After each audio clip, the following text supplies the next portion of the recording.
Not a soul here. Perfect. Got part one done. Getting closer. Okay, I got it all. Brought the beaver, Tower Hobbies Edge 540. Got both transmitters, the X7S and the 9. Got my 300 battery station. Let's just get it all put together now. Hey guys and gals, it's Saturday, the first day of the 3-day weekend, and I'm here at the RC airfield where I fly.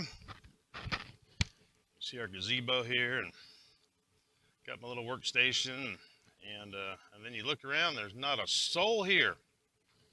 Normally a ton of children playing soccer, and over there on the baseball fields playing Little League, and no sports for the holiday weekend, which I say is perfect. So let's go flying. Got the 300 out, got a 4S 3400. I happened to catch 2 of these batteries on sale. Amazon, and I tell you who told me about it, and I hope he made some money, was I just got here. Grandpa Gary, before he flew one day, he said, "Hey, I just noticed on Amazon that there's these batteries on sale," and he was right. They were Ovonic, and they're 50C 4S 3400. It was 2 of them. I paid less than $30, and these batteries have been great. I haven't found a deal like that since, but that was really, really good. All right, so working on my camera angle here and working on trying to not be as jerky.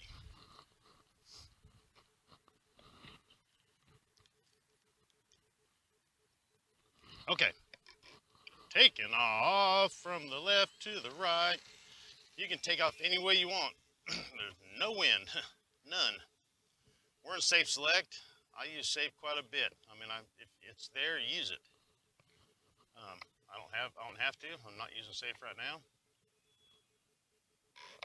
I just turned it on for, we have it. It's like, cruise control. You got it. Use it.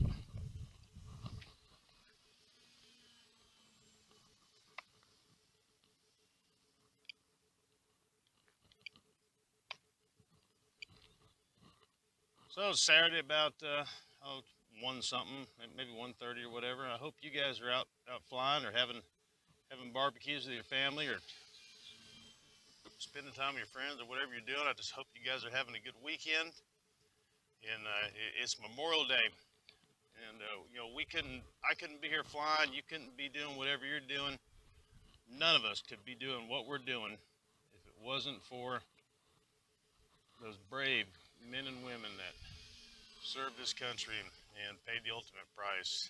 And my hat is off to them and their families. And it's Memorial Day.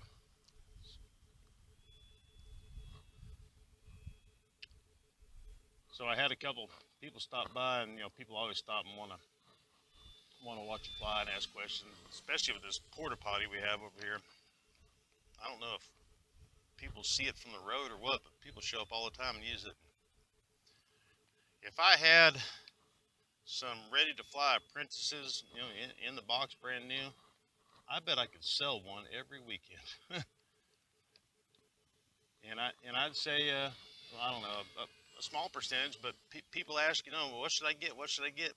And tell them the apprentice, get the ready to fly, get the big one. I tell them the reasons why, and then I'll see them show up with the plane a few weeks later. And I've seen that happen 4 or 5 times now. One guy, I told him the same thing, and then he showed up with it, and he was flying it in Safe one afternoon, and he was actually doing pretty good. And then I didn't see him for like a month. And And then I saw him, and he was back out of the park, but no plane. And I said, so where's your apprentice, you know? He said, man, I've crashed it. It's done. I said, what do you mean? He said, well, I went flying with all the club members, had a different club or something, and every guy there told me about how bad Safe Select is and how it teaches you bad habits, and you don't need to do that, and don't. Well, where's this plane now? Garbage. I said, man, you know, I hate that.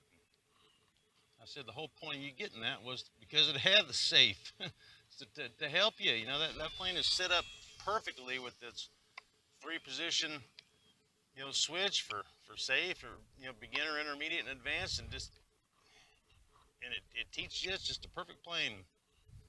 And he told me that he wished that he wouldn't have listened to those guys. And I said, well, were they helping you? And he said, oh yeah. I said, did they have, you know, a radio connected to yours to, or at least, you know, tell you where panic was, you know?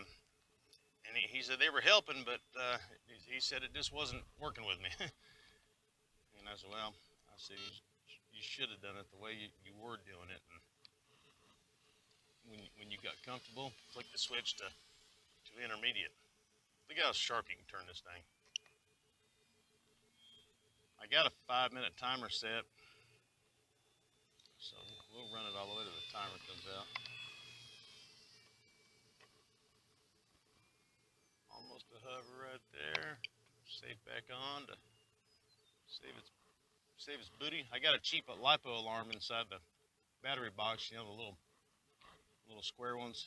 I got it set at 3.6, I think.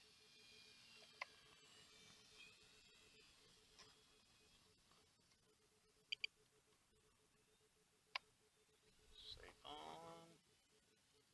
I got the beaver out once. I'm gonna get it out again.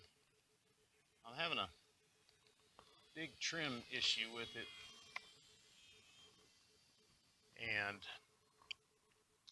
I think it is because I replaced one of the flap servos, and before I got the exact replacement, I had put a different one in there. And when you take a servo that is glued into the wing with, you know, hot glue or whatever, you've got to cut the servo out. So you're taking a piece of the, you know, we'll call it a piece of the frame with it when you're cutting it out of the glue. And then you put the servo back in with some more hot glue. So the chance of getting the servo back exactly where it was is tough. Well, then I didn't like having mismatched servos, so I went ahead and got the exact servo. So then I had to cut the second one out to put in what we'll call is the third one. So then the chance on getting the third one exactly right. So now I'm really having to tweak and adjust the linkage, and I've got this the beaver set up with an 8-channel receiver. So I've got you know, both ailerons and both flaps on their own channel. So no Y harnesses. So it's just taking a little while to get it fine-tuned, and I'll adjust it while I fly it, and then I'll mechanically adjust it when it's on the ground, and then set the trim back to 0 and start over. And I've got it really close, but one of the flaps is just a little off. So you'll see that when I fly it here next.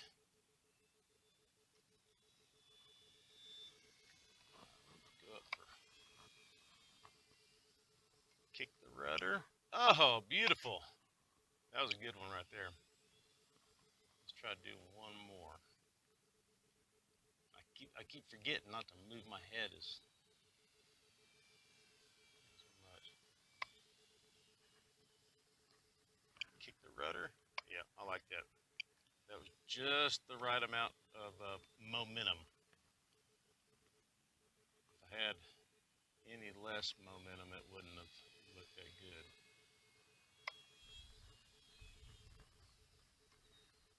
Nope, I gave it a little juice, but it probably needed it.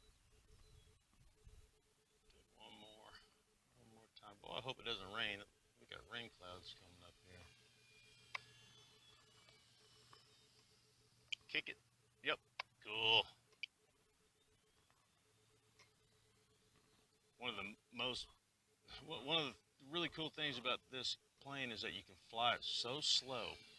You know, this was my second plane, and that's what makes flying the Beaver and stuff challenging for me, because I don't have much or as much experience that type. Other people that come out here, I'll get ready to fly the Beaver or try to fly it or something, and they say, "Oh, that one should be easier than this one." And I'll say, "No." I'll tell them the same thing. You know why? Oh, beautimus. Beauty ma. Oh, and I ended it with that.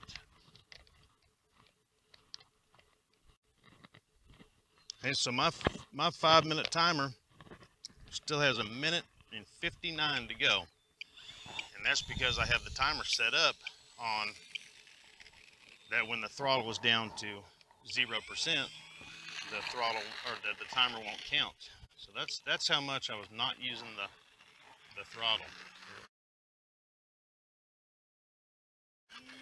So we still got 2 minutes here.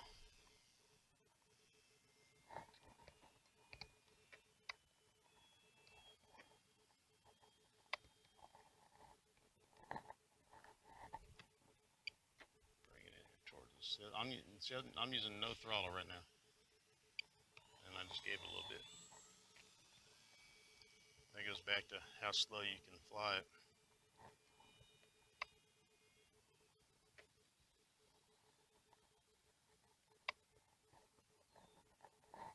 That tree line right there behind the plane, that is home to a lot of airplanes. I've been out there and found bits and pieces. We had a guy pull up in his car not too long ago, and he asked us if any of us were missing one. And I said no, and he said he found one out there, complete. And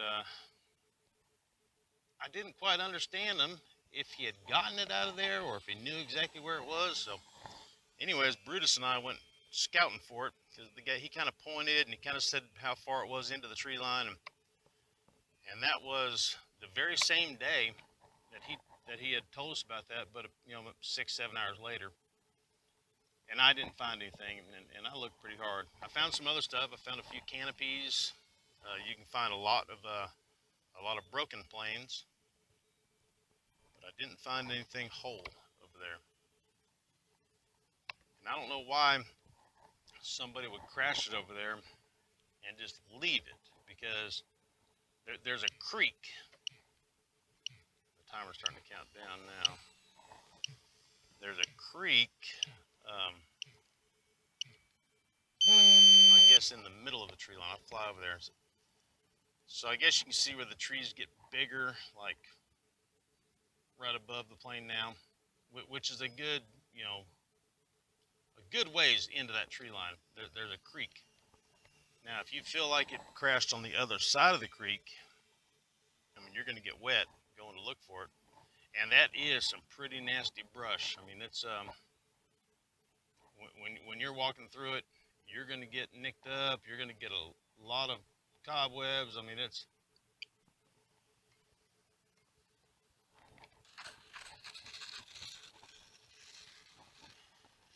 you need to be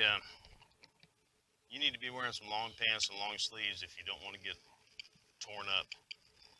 You'll be walking, and the next thing you know, you got to duck down because it's a briar patch. All righty, we got a couple packs left. Get over here, my back to the wind.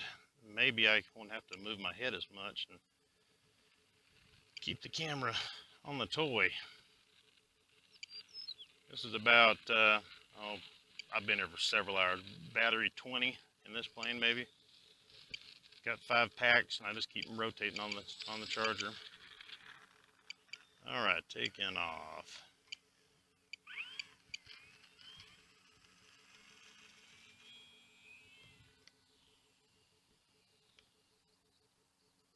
Bring it back over here for you guys.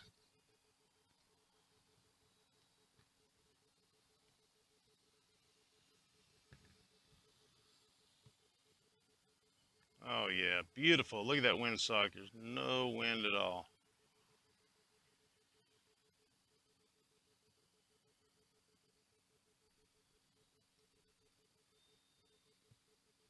Coming on in hot.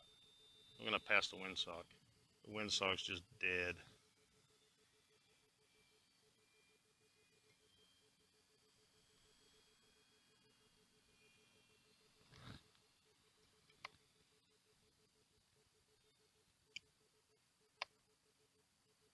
Coming back around. Some of you guys probably have weather like this quite a bit. If every weekend was like this with no wind, I don't know if I'd be into this hobby as much. You know, making it too easy. I look forward to every weekend and then not all of them work out, and it just keeps you interested in it. Some wind is okay. You know, if it's my rule of, I guess my number is 8 miles an hour, and less is pack it up and let's go flying. That's no problem. But if you see 8 gusting 15, or if you think it's going to be around 10 or 11, no. You can fly in it, but you can't have any fun because you're, you know, constantly fighting the wind. It's not enjoyable. You know, a plane like this could fly 25 miles an hour. I've probably done it a time or two, but it's just not fun.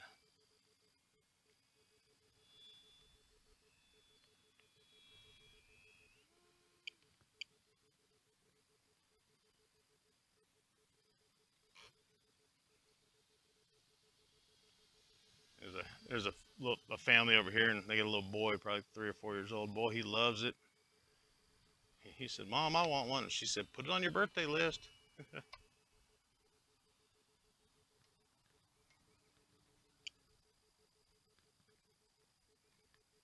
Safe.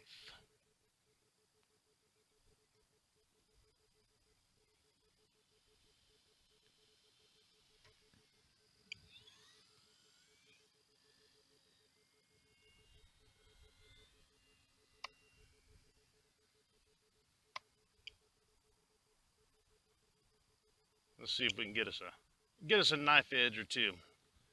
I've been really working on those. I can hang them for a little while.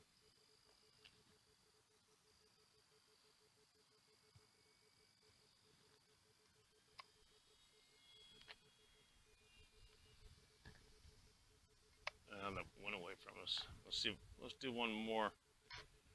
Coming going the other direction. The other direction.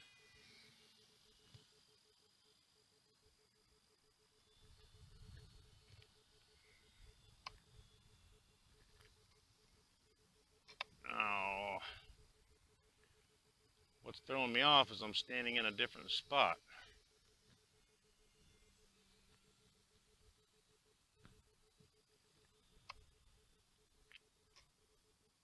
No, wasn't going fast enough. Gotta have some more speed. Let's try it again, a little more speed.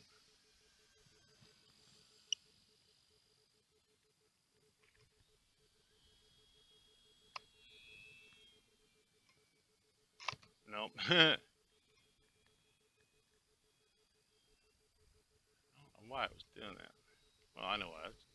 It's the operator error. Alrighty then.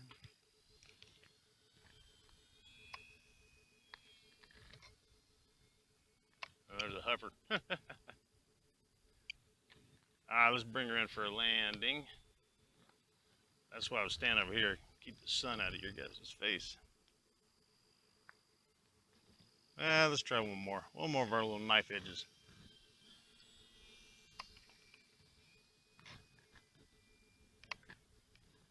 I guess I'm going too straight up. Need to see, like right here I can do it, but I'm in the sun and it's a different angle that's the more angle I'm used to. You know, because I'm standing.